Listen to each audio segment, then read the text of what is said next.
মৰমৰ ছাত্ৰ-ছাত্ৰীসকল, আজি আগন্তুক আহিবলগীয়া শিক্ষক দিৱসৰ উপলক্ষে ড.সৰ্বপল্লী ৰাধাকৃষ্ণন দেৱৰ বিষয়ে 10 শাৰী ৰচনা তোমালোকৰ ওচৰত লৈ আহিছোঁ।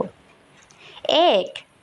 ড.সৰ্বপল্লী ৰাধাকৃষ্ণন এগৰাকী মহান পণ্ডিত আৰু জনপ্ৰিয় শিক্ষক আছিল। 2. ড.সৰ্বপল্লী ৰাধাকৃষ্ণন দেৱৰ 1888 চনৰ 5 ছেপ্টেম্বৰ তাৰিখে জন্ম হৈছিল। 3. তেখেতৰ পিতৃৰ নাম আছিল সৰ্বপল্লী বীৰাস্বামী আৰু মাতৃৰ নাম আছিল সীতামা। কৰ্মসূত্ৰে তেখেতৰ পিতৃ আছিল এজন সাধাৰণ কৰ্মচাৰী।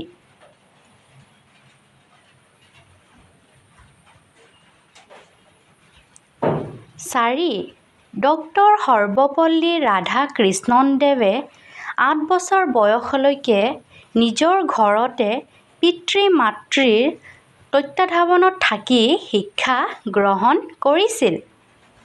5. তেখেত সৰুৰে পৰা বৰ মেধাৱী ছাত্ৰ আছিল। 6. ড.সৰ্বপল্লী ৰাধাকৃষ্ণন ভাৰতৰ প্ৰথম উপ-ৰাষ্ট্ৰপতি আৰু দ্বিতীয় ৰাষ্ট্ৰপতি আছিল।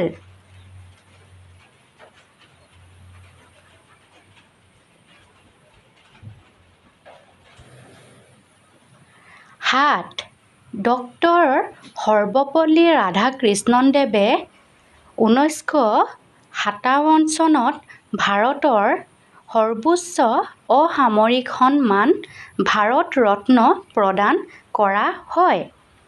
8. মহান পণ্ডিত ড.সৰ্বপল্লী ৰাধাকৃষ্ণনে নিজক সদায় এগৰাকী শিক্ষক হিচাপে পৰিচয় দি ভাল পাইছিল।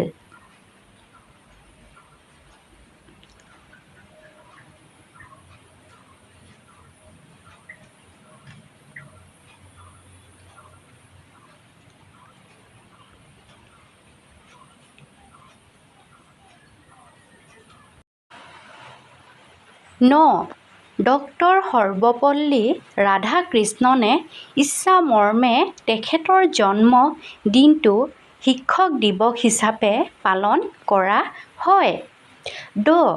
মহান দাৰ্শনিক পণ্ডিত ড.সৰ্বপল্লী ৰাধাকৃষ্ণন 1975 চনৰ 17 এপ্ৰিল তাৰিখে চেন্নাইৰ এখন নাৰ্ছিং হোমত মৃত্যু হয়।